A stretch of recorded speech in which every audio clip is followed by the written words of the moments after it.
Well, welcome to Landscaping Podcast. My name is Joel Barnett and I'm your host. And in today's episode, I'm talking with Bethany Williamson from Bethany Williamson Landscape Architecture. Bethany is a landscape architect in Melbourne and business only just been going for 5 years, but she's already one of the top landscape architects in the state, as far as I'm aware or concerned.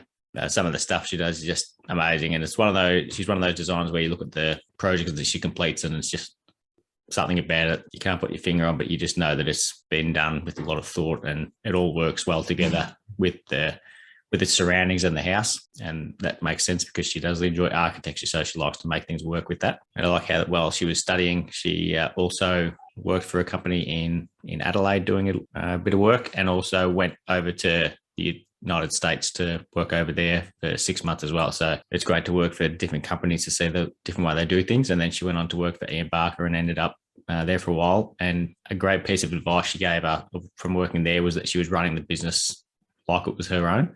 So if you're wanting to have your own business, it's a great way to do that, to basically learn the way things done and practice while working for someone else. So then you've got some experience before you actually start. And I also mentioned her website in our chat, and I'll put a link to that in the show notes because it's well worth looking at to see how impressive it is. So just on the front page, she's got a great website. So hopefully you enjoy that, as well as this chat with Bethany Williamson. Bethany, thank you very much for joining us on the Landscaping Podcast. My first question for you is, how did you start in the industry?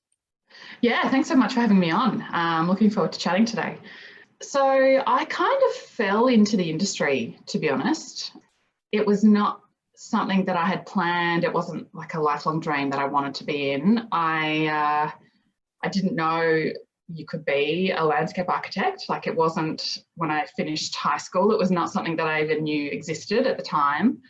So it took me a few years of sort of trying a few different things to actually swing back around and discover it. So coming out of high school, I went straight into art school.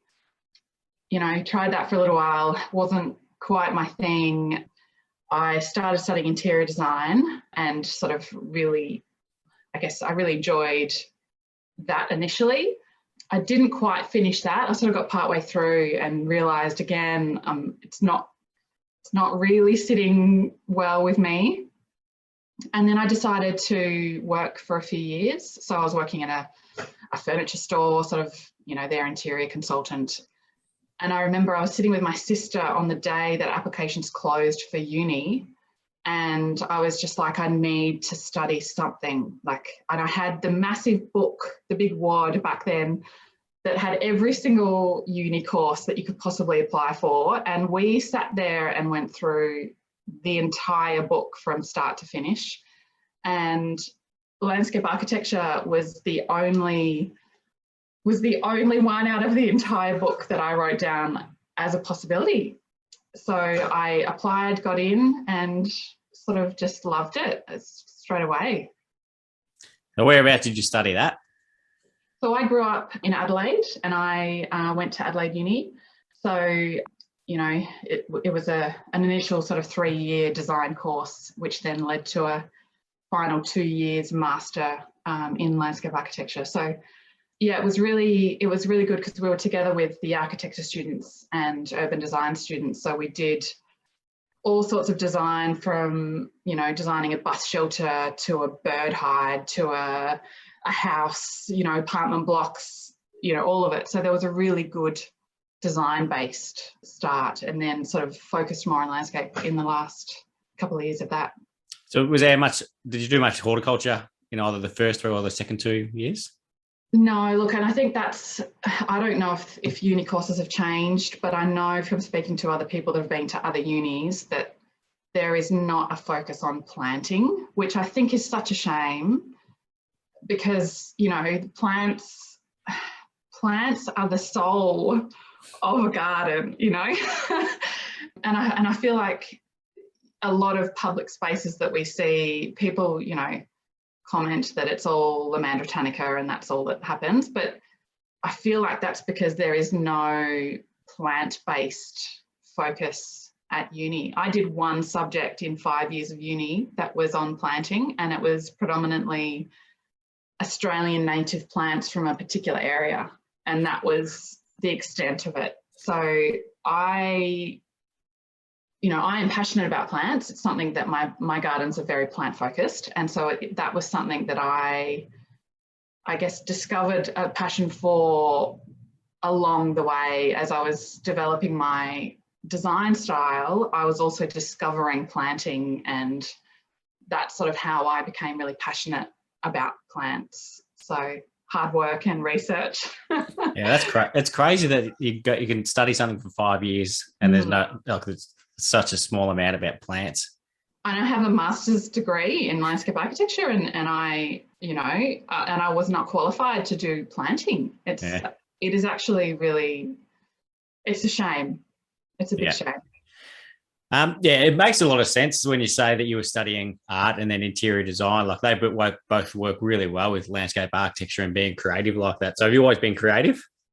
I've always been creative. I was always making things and drawing things growing up. So it was always a passion that I knew I was going to do something in the creative sphere.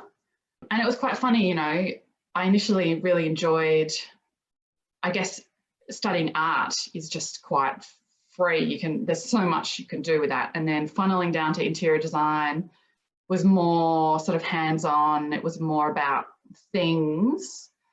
But it wasn't until I started really focusing on landscape and gardens that I actually became really comfortable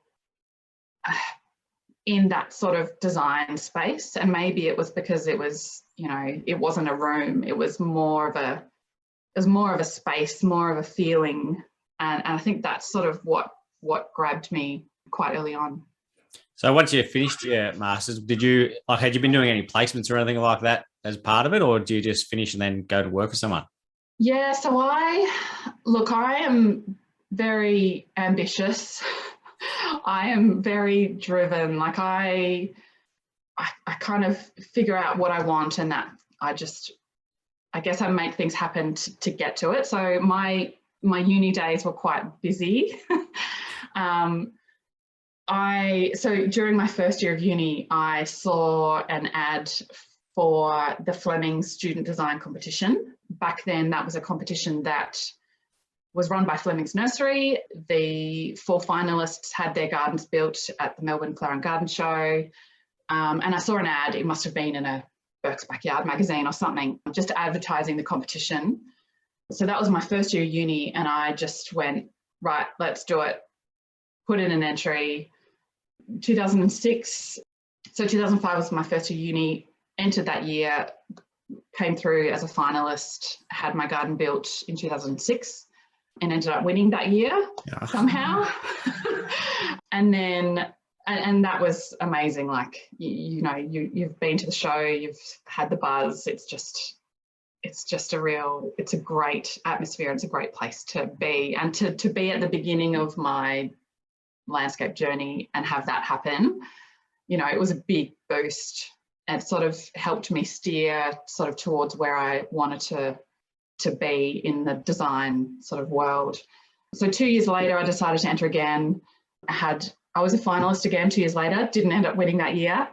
So that was all during my uni days. I also I started working at a landscape architecture firm in Adelaide just as a student.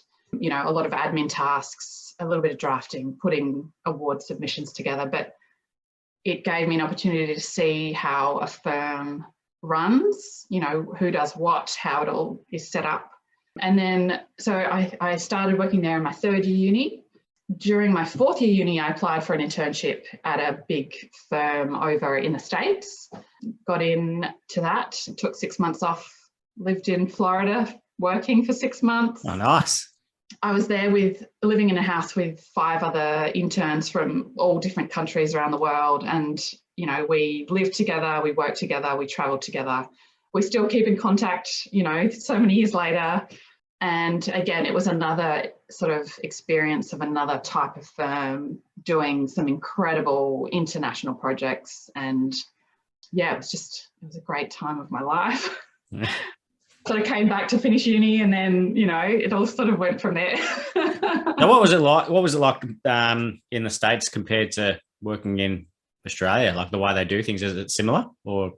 There were a lot of similarities just in the way projects run. It was just, I guess that firm had their style. They did a lot of resorts. At the time, they were working on the master plan for the Palm Islands in Dubai. There was, I obviously didn't get to go and check them out in person, but the type of project on that massive scale is probably just something that I would never have been able to be involved in otherwise. So it was just, again, it was just another experience, meeting all these new people, just being immersed and involved in design, essentially. Yeah, it would be an awesome place to go, because people who are traveling internationally to do that kind of thing, they're certainly not doing that just for a job. So. Yeah, exactly. Look, and while we were working there, obviously we all travelled. We all saw as many gardens as we could. We spent a week in Chicago. We went to New York. Like all these, part of that. Yes, we were working at a firm, but there was all these other experiences that we had that I now have all these memories for, but I've also seen all these other places and spaces and landscapes. Yeah. So once you finished, where did you go to then?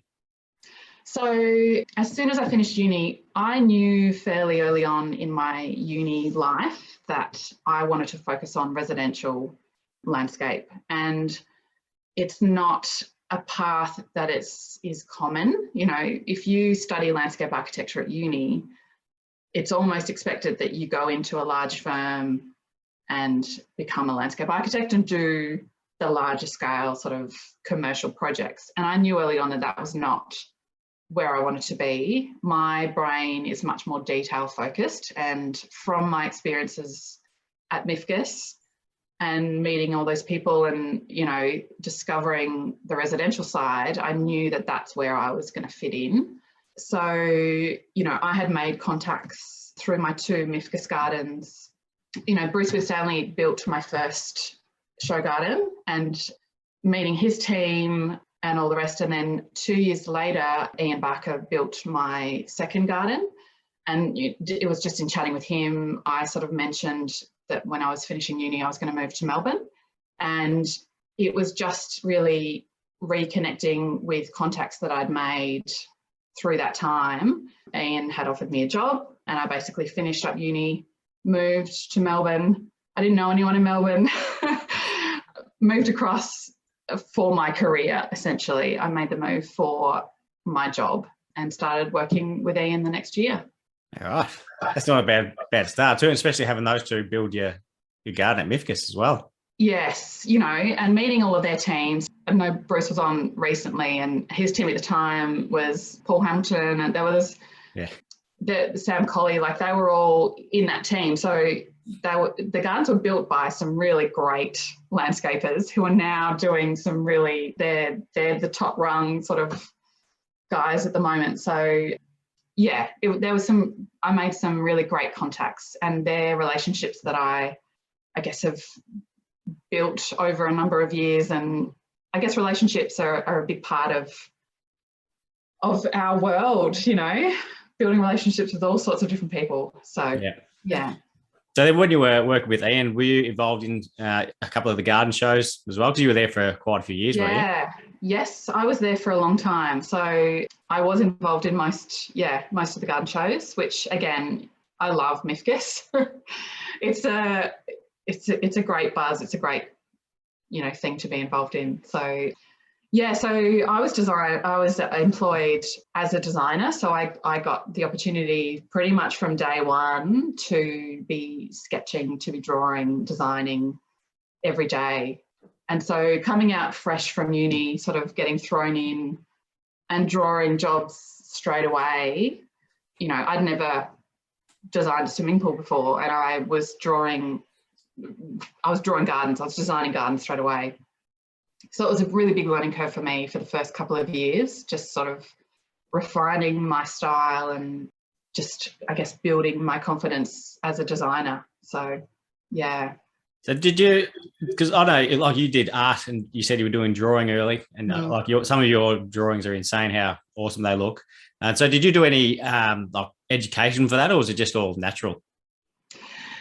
Not really. I mean, I'd sort of it was something that I'd always done right from a kid, right through just even art at school. It was something that I'd always done, but I guess I refined it as my career progressed. I guess I had a style, and I've just sort of built that style up over the years. I'll look back on some of my early sketches and I will cringe because to me it's very amateurish, and because I've drawn every day for the last 15 years or whatever it is, you just develop it, you just get better at it, and you find the style that works for you. But drawing is a big part still of my design process. And my daughter's 11 and she's like really good at drawing. So I'm thinking I need to nurture that and get her working for me, doing some designs eventually. Absolutely. So with the drawings, do you do that with your designs now first, or do you draw it on CAD first, or how does that process work? Yeah, so every job starts on trace, on paper. And that's just, I know design is very different for everyone. My brain works really well, and I find it quite free and easy to sketch by hand. It just allows my brain to work through lots of different ideas quite quickly. So every single job starts on paper. My office is full of trace and paper, but it's just how my brain sort of processes a job. Yeah. Yeah. I've spoken to a few different designers, and everyone, like you said, has got a different way of doing it. But it's basically you're better off doing something that works for you rather than something that someone else says is the way to do it, because it's such a creative thing to do. If I said, well, I think you should all draw, and if you hate drawing, you're not going to enjoy the process. Yeah. So you've got to find what is going to work for you. And if your brain working straight in a computer program, then great, like develop that and work it up. It's just, this particular method is what my brain needs to do to really work through ideas and develop a design up. Yeah. So after working with Ian, did you find yourself improving a lot from working there as well? Yeah, I mean, I guess the longer I was there, I progressed from just doing drawing every day, just as a designer. I worked my way up, and I ended up being the design manager. So I essentially ran the design office. I would work with the other designers sort of to build up their design work. I would see, I guess probably the biggest thing that I got from working there was understanding the business side of running a business. I ran that business as if it was mine. I saw the figures, I worked on the budgets, I did the invoicing, I worked out how much money I needed to bring in each month to cover everything and make a profit. I was running it as if it was my business. And I think that's one thing, if there are any young designers listening, if you're working for someone, one of the best pieces of advice I would give is to really understand how a business runs. You need to know the figures. To run a successful business, you need to understand all that back stuff. You could be the best designer ever, but if you can't run a business, you'll never get anywhere. So I think that was the one, probably the biggest thing that I took away from working with Ian was having the ability to learn how to run a business, the business side of things. Yeah. Oh, yeah. That's a really underrated thing, even in construction as well. Like people will do an apprenticeship and they know how to be a landscaper. Yes. And they go out and work themselves, but they've got no idea about everything else you need to do, because it's there's a lot in the same as design. Employ staff, you've got to have contracts, you've got to do, there's so much more involved than being a great designer. So yeah, wherever you can, understand the whole picture. So did it help having the construction crew in like the business as well, so that if you were designing something, they can give you feedback directly about, this works, that doesn't work, things like that? Absolutely. And even now, like as a designer, I can think about how something's going to look, but it's not construction's not my area of expertise. So if I'm giving you a plan, I can tell you as much as I can about how I want it to look, but that's sort of how I guess that's how I run a design job. You know, I'll put as much information on the plan as to how I want things to look, but not necessarily telling the contractor how they need to build it. But yes, having that construction arm there and being able to just head out the back, have a chat to the construction manager and go, this is what I want to do, how do I do it, definitely was a big help. Yeah. You said before that you're ambitious. So did you always have plans to work for yourself? I did. And when I started with Ian, he knew it was a plan. I guess I was planning to sort of work for a few years and then go straight on my own. And so I probably stayed there longer than I originally anticipated, but I was continually learning something, and I was interested, I was designing, I was doing what I love to do. And because then I progressed and started learning business, I was continually learning for the whole time I was there. And I just felt at the end, I sort of felt I got to the point where I was just coasting along. I wasn't pushing it. I was just sort of doing the day to day, and it was easy. I don't mean to say that as dismissive sort of, I just got to the point where I realized that I wasn't pushing myself and learning more and more and more. And I thought the next step from here is to step out and start putting work out under my name, start building my brand. And I guess that's another big learning curve, you know, from that point. So that was probably the tipping point that I'd sort of made that realization and needed to take the next step, essentially. But yes, it was always the plan for me to work for myself. Yeah. And how did you go doing that, making that change? Was it like, how long did you, once you decided it was going to happen, how long after that? Look, to be honest, it was pretty quick. It was pretty quick, but it took me a bit of time. I guess at that point, when you decide that you want to start a business for yourself, you need to spend time and figure out, what did you want the business to be? You know, what did I want my style to be? Because I'd been designing for a particular brand, you know, it wasn't necessarily my personal style. So I had to sort of go back and really think about what sort of work I wanted to put out there. What was my ideal client? Who did I want to work for? So there was a lot of that sort of reflecting that happened in the early stage. Yeah, but to be honest, from making that decision, I guess when your brain makes a decision, you sort of just need to act on it or dismiss it. So I had to act on it. Yeah, that's all you start thinking about. As soon as you think you're going to do it, you think, yeah, you just mind on that all the time. Your brain just clicks, and then it goes to the next thing. Yeah. So how did you go about getting work to start off with? Yeah, to be honest, I made some really good contacts along the way, and I had made a decision when I was thinking about my brand, what I wanted it to be, and what my ideal client was. I decided that I wanted to predominantly work on projects that involved an architect, and whether that was a new house or an extension, but I wanted to be involved where there was an architect involved. That was the type of project I wanted to do. So it was really key for me to just reconnect with architects that I'd previously met and made a connection with, and I made connections with new architects who I loved their work. And initially it was purely through those referrals.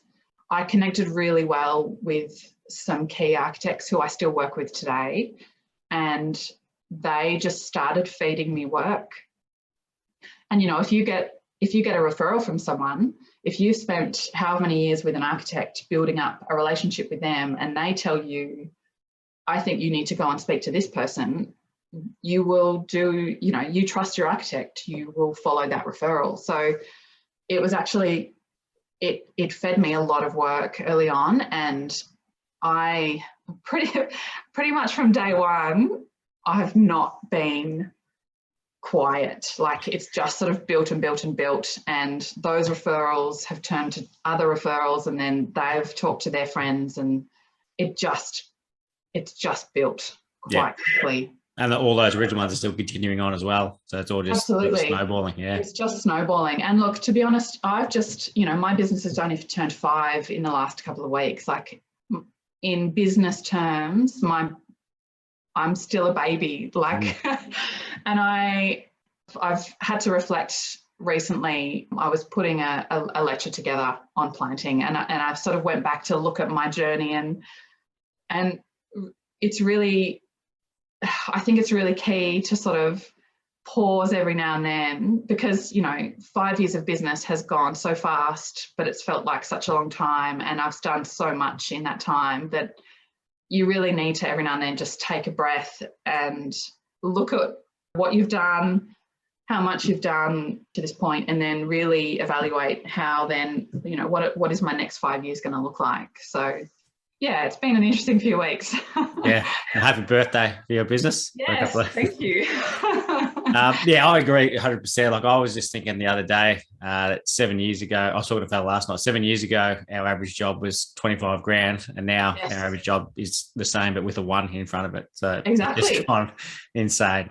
Yeah. It is good to sit back and give yourself a pat on the back and just think about how far you come. Because when you're doing it incrementally, because they didn't go from 25 to 125 overnight, so it takes a while. So you don't realise it's happening as much. But then you think back and think, that's quite a jump. Yeah, absolutely. Just to realise where you started and where you are now, and reassess to where you want to be in another 5. Yeah. What was the reason behind wanting to work for architects? Is it because the people who are using them can sort of see the value in an architect? That was part of it. I'm a design tragic. I love design. I love architecture. I love landscape. I love paintings. I love anything art, design related. It's just in my world. So I've always had an interest in architecture. My dad is an architect. And so I knew that, I was around well-designed houses from very early on. So I love that process. And I guess if a client's already using an architect, they understand the design process. They understand not necessarily exactly what things cost, but they've got a good understanding for the whole process. And that was just a process that I wanted to be involved in. Yeah. Yep. Yeah, it makes sense. Like I appreciate good landscape architecture as well. Like it's really obvious when you walk into a garden that's been designed by someone who's really on top of what they're doing, like especially with the plants. Yes. It's just awesome. Like you just look at it and this is just amazing to look at. I can't put my finger on what it is about them, but it's just, you can just tell. That's what I love about design. When it's right, you just feel comfortable, and when it's wrong.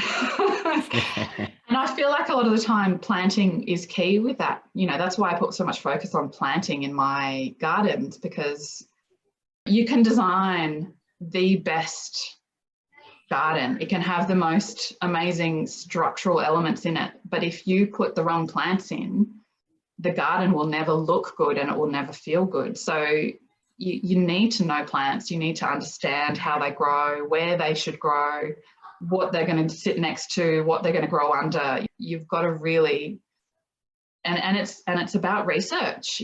I guess this is not a 9-to-5 job for me. I'm constantly reading. I'm constantly looking at books and seeing what other people are planting together, and it's visiting gardens and not necessarily traveling overseas. We've in many gardens here to go and look at, and it's spending time in those gardens at all different times of the year. So okay, well in June, this is going to be doing its thing when, and then come back in September and then something completely different there. So you've got to understand it. Otherwise the garden's never going to be what you want it to be. Yeah.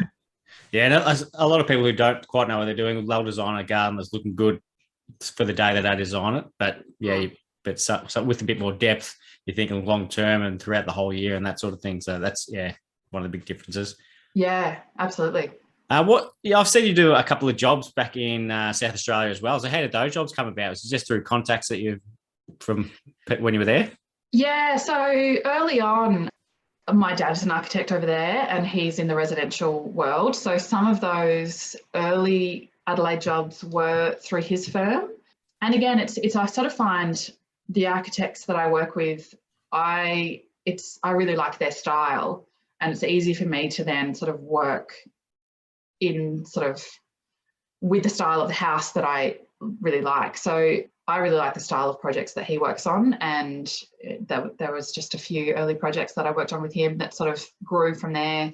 So early on, it was predominantly projects through him, and now that other people have sort of seen that I do work there, or they just like what they've seen on Instagram, then I'm sort of getting other referrals from there as well. So it kind of just has grown. Yeah. Did you get a lot of work from Instagram? Yeah, in the last couple of years, probably because everyone's been at home, it's boomed. Predominantly my work is still referral based, whether it's from an architect or a friend of a friend, or a friend of an existing client. So it's mainly referral based, but now there is a big percentage that is coming from Instagram. Yeah, it's a great platform for our industry. So I reckon anyone going to your website would sign up for you as well, because it's the most impressive website that I've seen. Like as soon as you open it up, like the quality of the videos on there, it's insane. That's a big call. Well, if anyone can go and look at it, it's really impressive. Like it's such a good first impression. That's great to hear. Actually, I have spent a bit of time. That's one thing that I've wanted to do for a long time is get basically the projects that I have photographed, also put a video together for those projects. Because gardens are not flat, they're not still images, they move, the sun moves, the wind moves the plants. Like you need to capture a garden on film to really have a good understanding of, the insects flying around, the bees buzzing, like whatever it is, the grass is moving. I think it's a really great way to capture a garden. And I'm just fortunate. My youngest brother studied film.